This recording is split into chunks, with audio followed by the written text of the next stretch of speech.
Hello viewers, welcome to my channel real blogger Soumi চ্যানেলে তোমাদের জানাই সবাইকে ওয়েলকাম। তো আজকে তোমাদের সাথে শেয়ার করব দই চিকেনের রেসিপি। এই রেসিপিটি একবার খেলে বারবার খেতে ইচ্ছা করবে। আর যারা চিকেন প্রেমী পাগল তারা কিন্তু এই রেসিপিটি অবশ্যই একবার বাড়িতে ট্রাই করবেন। এই রেসিপিটি করতে বেশি কোনো মশলা লাগে না, অনেক সিম্পল এই রেসিপিটি। তো চলো বানিয়ে নেওয়া যাক আজকে আমার দই চিকেন কারির রেসিপি। তো এখানে আমি 800 গ্রামের মতো চিকেন নিয়েছি। চিকেনটাকে ভালো করে ধুয়ে আমি জল ঝরিয়ে নিয়েছি। চিকেনটাকে ম্যারিনেশন করার জন্য প্রথমেই আমি এখানে দিয়ে দেবো 1/2 টেবিল স্পুনের মতো নুন। তার সাথে অ্যাড করব হচ্ছে 1 টেবিল স্পুনের মতো জিরের গুঁড়ো এবং দেব 1 টেবিল স্পুনের মতো ধনের গুঁড়ো। তার সাথে দেব হচ্ছে 1/2 চা চামচের মতো রেড চিলি পাউডার আর দেব কাশ্মীরি রেড চিলি পাউডার 1/2 চামচ। তার মধ্যে দেব 1/2 চামচ হচ্ছে গরম মশলা এবং 1/2 চামচ দেব হচ্ছে হলুদ গুঁড়ো, 1 টেবিল স্পুনের মতো আদা রসুনের পেস্ট। তার সাথে দেব 1.5 কাপের মতো টক দই। টক দইটাকে আমি অনেক আগেই ফেটিয়ে রেখেছিলাম, আর যেহেতু এটা দই চিকেন তার জন্য দইটাকে একটু বেশি দিতে হবে। আমি এখানে 1.5 কাপের মতো দই অ্যাড করেছি। তারপরে সব কটা মশলাকে একসাথে মিক্স করে হাতের সাহায্যে ভালো করে কিন্তু মাংসগুলোর গায়ে ম্যারিনেশন করে নিতে হবে। এখানে আমি আধ ঘন্টার মতো ম্যারিনেশন করে রেখেছিলাম, যেহেতু আমার হাতে সময় ছিল না। তোমরা কিন্তু চাইলে 1 ঘন্টাও রাখতে পারো, এতে কিন্তু আরও ভালো হবে। তো বন্ধুরা, আমার চ্যানেলটা তোমরা যদি এখনও কেউ সাবস্ক্রাইব না করে থাকো, বলবো প্লিজ সাবস্ক্রাইব করার অনুরোধ রইল। তো 30 মিনিটস পর চলে এলাম। তো একটা ফ্রাই প্যানে আমি ভালো করে তেলটাকে গরম করে নেব। আমি এখানে সর্ষের তেলেই রান্নাটা করছি, কারণ চিকেন যেহেতু সর্ষের তেলেই কিন্তু ভালো লাগে।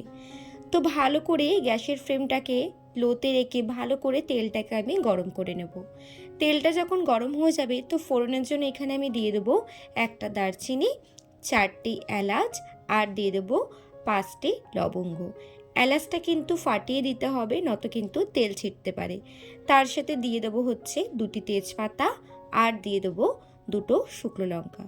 তো ভালো করে এবারে সব মিক্স করে ফোড়নটা আমি দিয়ে নেব।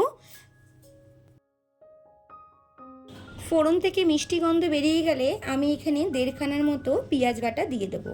পেঁয়াজটাকে ভালো করে লালচে হয়ে গেলে মিনিমাম 1 থেকে 2 মিনিটের মতো কষানো হয়ে গেলে এর মধ্যে দিয়ে দেবো আমি রসুন বাটাটা। যেহেতু দই চিকেন আর আমি এর মধ্যে রসুনটা একটু দিতে বেশি পছন্দ করি। রসুনটা দিলে কিন্তু এর স্বাদ কিন্তু দ্বিগুণ হয়ে যায়। তো আমি ওখানে যখন ম্যারিনেশন করেছিলাম তখন আমি আদা বাটা দিয়েছিলাম 1 টেবিল স্পুনের মতো। তো এখানে আমি দিলাম রসুন বাটাটা 1 টেবিল স্পুনের মতো। আর এখানে দিয়ে দেবো একটা বড় সাইজের টমেটো আমি কুচি করে কেটে নিয়েছি। দিয়ে দেবো স্বাদ মতো নুন। আর নুন দিয়ে দিলে কিন্তু টমেটোটা একদমই গলে যায়। তো তারপরে আরও কিন্তু 2 থেকে 3 মিনিটের মতো নাড়াচাড়া করে কিন্তু আমি ঢেকে দেবো।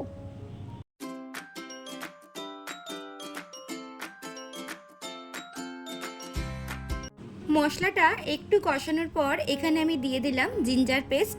এখানে আমি যেহেতু আদা রসুনের গন্ধটা চলে যাওয়ার পরেই দিয়ে দিলাম এখানে আদার পেস্টটা। আদার পেস্টটা 1 টেবিল স্পুনের মতো দিয়েছি, দিয়ে কিন্তু ভালো করে নাড়াচাড়া করে নেব।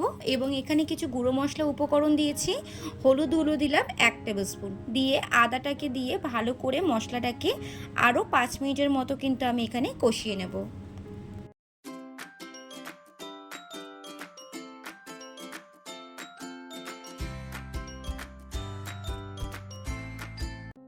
তারপরে এখানে আমি দিয়ে দিলাম একটু সামান্য পরিমাণে চিনি। চিনি দিলে কিন্তু খুবই কালারটা সুন্দর আসে। তো আমি সব রান্নাতেই একটু চিনি দিয়ে থাকি, যারা আমার রেগুলার ভিডিও দেখে তারা কিন্তু অবশ্যই জানে। তো রান্নাতে চিনি দিলে ব্যালেন্সটা কিন্তু একদম ঠিকঠাক হয় নুন মিষ্টিটা। তো ভালো করে আরও 10 মিনিটের মতো নাড়াচাড়া করে নেব।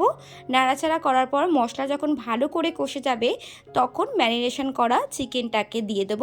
দিয়ে কিন্তু ভালো করে কিন্তু আমি একটু কষিয়ে নেব।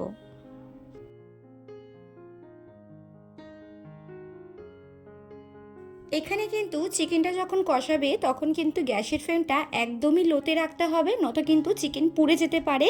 তো এর মধ্যে আমি দিয়ে দিলাম হচ্ছে মশলা যে ম্যারিনেশন করা ছিল সেই জলটা বাটিটা ধুয়ে এর মধ্যে আমি অ্যাড করে দিলাম। এখানে আমি অ্যাড করলাম 4টের মতো কাঁচা লঙ্কা। কাঁচা লঙ্কাগুলো মাঝখান থেকে চিড়ে দিয়েছি যাতে কিন্তু ফ্লেভারটা আরও সুন্দর আসে। তো এবার আমি 6 থেকে 7 মিনিটের মতো ঢাকা দিয়ে দেবো। 7 মিনিটের মতো ভালো করে ঢাকা দিয়ে এবার আমি ওপেন করব। দেখতেই পারবে চিকেন থেকে কতটা পরিমাণে জল বেরিয়ে গেছে। তো ভালো করে কিন্তু এখানে আমি মশলাটা কষিয়ে যেহেতু নিয়েছিলাম আগের থেকে, এখানে কিন্তু আমার চিকেনটা পুরোপুরি কিন্তু সেদ্ধ হয়ে গেছে। তারপরে একটু নাড়া দিয়ে আরও 5 মিনিটের মতো কিন্তু আমি এখানে হতে দিলাম। তো এখানে কিন্তু আমার চিকেনটা অলমোস্ট কমপ্লিট হয়ে গেছে। চিকেন থেকে খুব সুন্দর একটা কালার বেরিয়েছে। তো একটু 5 মিনিটের মতো নাড়াচাড়া করে নিয়ে এর মধ্যে আমি অ্যাড করব কুচনো ধনেপাতা। ধনেপাতা দিলে কিন্তু আরও ফ্লেভারটা সুন্দর আসে। আর আজকের রেসিপিটি তোমাদের যদি ভালো লেগে থাকে তো অবশ্যই কিন্তু লাইক কমেন্ট শেয়ার করতে কেউ ভুলো না। তো তার মধ্যে এখানে দিয়ে দিলাম একটু গরম মশলা, সামান্য গরম মশলা দিয়ে দেবো, কারণ আমি ম্যারিনেশনে কিন্তু আগেই গরম মশলা দিয়েছিলাম। তো হাফ টেবিল স্পুনের মতো সামান্য গরম মশলা দিয়ে নাড়াচাড়া করে নামিয়ে দেবো। তো আজকের রেসিপিটি যদি আমার ভালো লাগে তাহলে কিন্তু অবশ্যই লাইক শেয়ার কমেন্ট করতে কেউ ভুলো না, আর সাবস্ক্রাইব করতে কিন্তু অবশ্যই ভুলো না। আমার ভিডিওটি তোমরা যদি ফেসবুক পেজ থেকে দেখো তাহলে বলবো অবশ্যই ফলো করে দিতে, আর ইউটিউব পেজ থেকে দেখলে বলবো কিন্তু সাবস্ক্রাইব করে দিতে। তো চলো আজকের মতো এখানেই টাটা, আবার দেখা হবে কালকে নতুন কোনো রেসিপি নিয়ে। তো সবাই ভালো থাকবে আর একবার হলেও রেসিপিটি ট্রাই করে দেখবে। আশা করছি আজকের ব্লগটি তোমাদের ভালো লাগবে। Thanks for watching my video.